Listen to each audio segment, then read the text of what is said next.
In this video, I'm going to be sharing all of the details about how much I spent on my 1-week trip to Mexico City so that you can plan your most affordable and fun vacation yet. If you're new here, welcome to Live Free with Sherry, and on this channel, we talk about ways to build and keep money so that you can build a life of freedom. So I want to talk about my trip to Mexico City, y'all. I had an absolute blast in Mexico City. I've been wanting to go to Mexico City for a while. I have traveled to Mexico literally like 7 times. This is my 8th time going to Mexico, but I told myself that this time around, I couldn't just go back to the same places that I've been going to, which would have been Playa del Carmen and Cancun.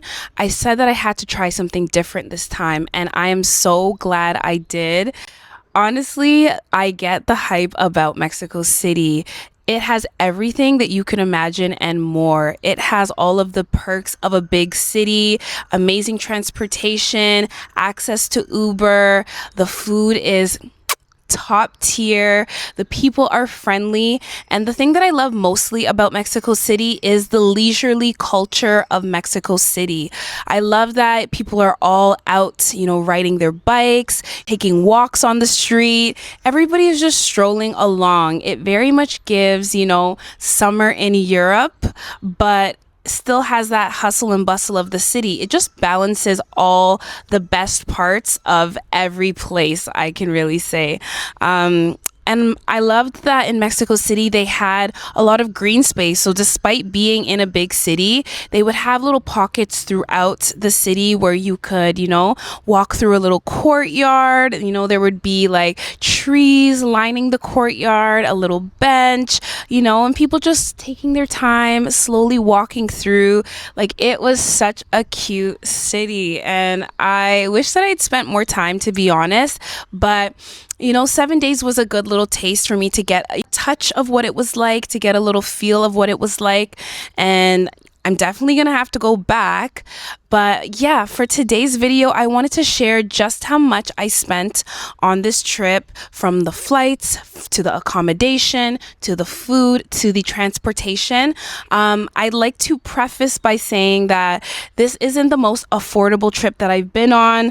I have been a budget traveler in the past. I still, have tendencies and habits where I like to cut costs and save money when I travel. However, this trip, I did want to spend a little bit more in certain areas just for the convenience of being able to get things faster and more at ease. So I will mention those parts throughout the video. But yeah, let's get into it. So I'm going to start with the flights and accommodation. So for the flights, I flew with United Airlines, and I spent a total of $479.62 Canadian. This was roughly a 9 to 10 hour flight. I had to do a layover going to Mexico City and coming from Mexico City just to ensure that I got that price. There was access to, different flights that were a little bit higher in cost. However, I did want to save money in the area of flights, and I was okay with, having a longer travel time just to ensure that I would pay $479. This was an economy flight. It was a very smooth flight. I was very happy with my experience with United Airlines, and I would fly with them again. So the next category was accommodation. So I stayed in 2 accommodations during my trip. So the first accommodation that I stayed at was at Casa Pancha. So this was a hostel. So usually it's not my preference to stay in hostels these days, but I told myself that I would try it again, simply for the fact that when I stay at Airbnbs, I find that Airbnbs are not really as social. I go to Airbnbs a lot of times, and if I stay there for an entire week, I find that throughout the week, I don't actually meet anyone in my Airbnb. Airbnbs are a little bit less social, I find. I did want this trip to give me more opportunities to meet people, and the hostel really did that for me. So at Casa Pancha, I stayed there for 3 days. I stayed in a 4-bed dormitory with all girls. It was actually very nice. It was a very modern hostel. I love the decor. They had, like the nice brown beige aesthetic, a very earthy aesthetic. You had access to the kitchen upstairs. One of my favorite things about this hostel was that they planned outings with all the hostel members. So they had a bachata night that I participated in. They had High Rocks night where everyone would go out to High Rocks together. So there really was that social aspect at this hostel. Was it the most social hostel that I've ever been to? No, but they did try and they did deliver. So for 3 nights at this hostel, I spent a total of $174.70 Canadian. After that, I relocated to another Airbnb. Now at this Airbnb, it was a recently built condo. It had a pool, it had a lounge area, it had a very nice gym, and I feel like there was over like 23 floors in this accommodation. The building was very nice. There was security. I really, really loved it. And this one was in the Paseo de la Reforma area, I believe it's called, whereas the Casa Pancha was in the Condesa area. I was very happy that I ended up getting this accommodation as well, rather than sticking just to the hostel, because, while I loved the social aspect of the hostel, I really felt that 3 days was enough. I felt like 3 days was enough. I don't really love sharing a bathroom with other people. Not to say there was a big lineup or anything, but, also being in a hostel room, there's bunk beds, you're crawling up and down, up and down. It's just too much on the legs. So I was really happy that I'd split my accommodation with a hostel and an Airbnb, because by the time I got to the Airbnb, I was really happy to be able to lay out my clothes, have easy access to the shower, and just have the privacy that I needed. So at this Airbnb, I spent a total of $613.83 Canadian. It was very nice, studio accommodation, and I would highly recommend. So in total for the hostel and for the Airbnb, so for all of my accommodations for 7 nights, I spent $788.23. So the next category that I want to discuss is food. Now, my category for food was a bit more expensive because I bought every single meal out. Usually when I travel, I will cook meals at home. One, because it saves money for sure, but secondly, because I don't like eating so much food from restaurants. Sometimes it's a little much on my digestion. So usually I will, buy groceries and cook at the accommodation. However, this time I told myself I was going to do that and I never really ended up doing that. So I bought everything out. So keep that in mind. If you want to cut costs, I would totally recommend buying groceries.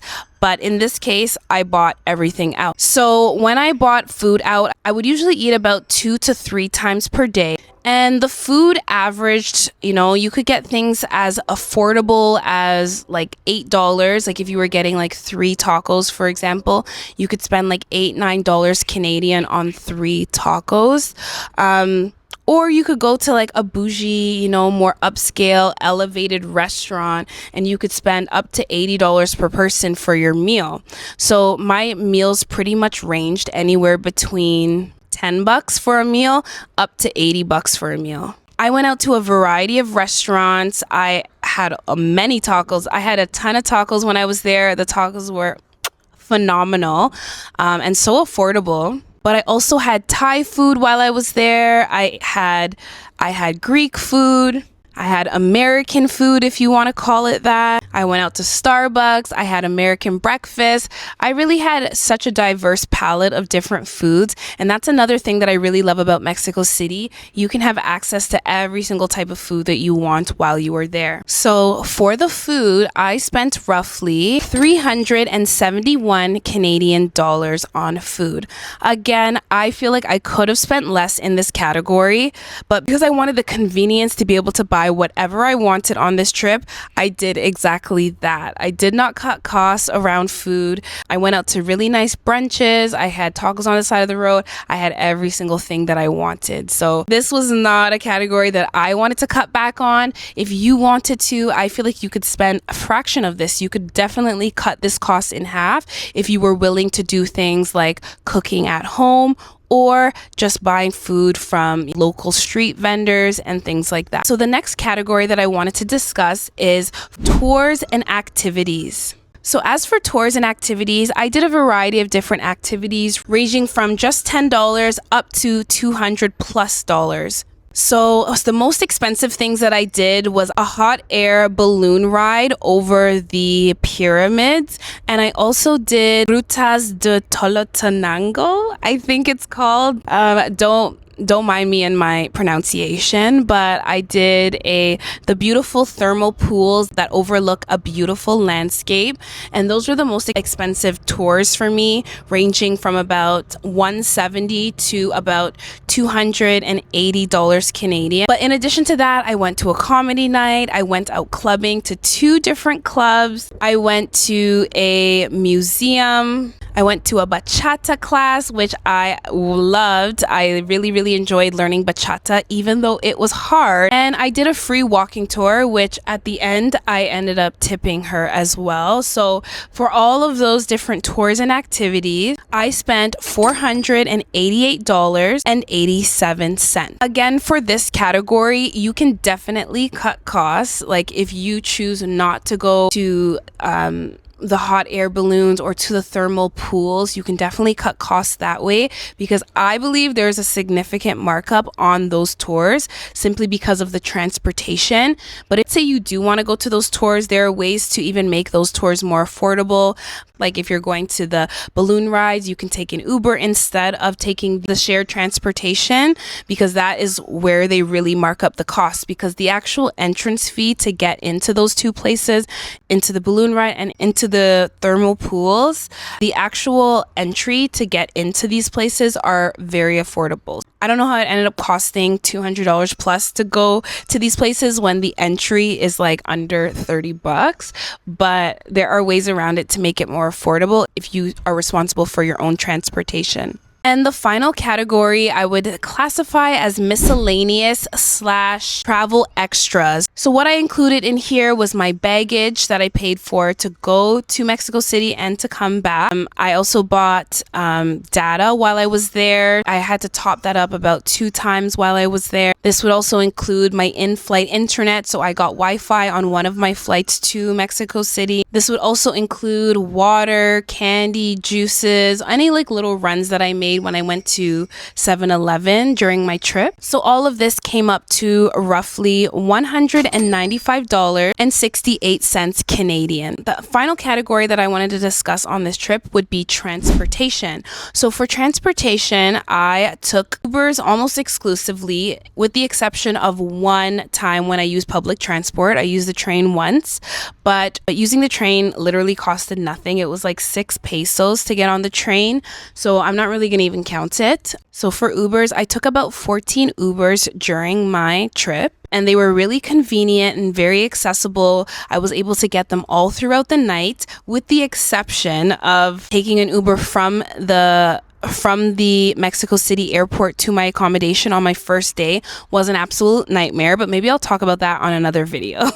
But yes, other than that, Ubers were very accessible, very affordable, and easy to get. And they took you to pretty much everywhere across the city. And for my Ubers, I spent about $130 Canadian. So when I add up all of those different categories, from the food and the flights and the transportation, the miscellaneous and additional travel expenses, and the accommodation, I spent a total of $2,453.40 Canadian. So overall, do I think this was the most affordable trip? No, it was not. I definitely splurged, and I just indulged in the things that I wanted to, aka food, transportation, accommodation, etc. There are definitely ways for you to make this trip more affordable through more affordable accommodations or cutting costs with food, etc. But this is just the way that I did my trip, and I 100% enjoyed it. I would do it again in a heartbeat. I would not change a thing. So yeah, if you have been to Mexico City, I would love to hear how much you think you spent down below. Or if you're planning to go to Mexico City, I would love to hear when you're trying to go or what you're most looking forward to when you go. Thank you so much for watching, y'all. Peace.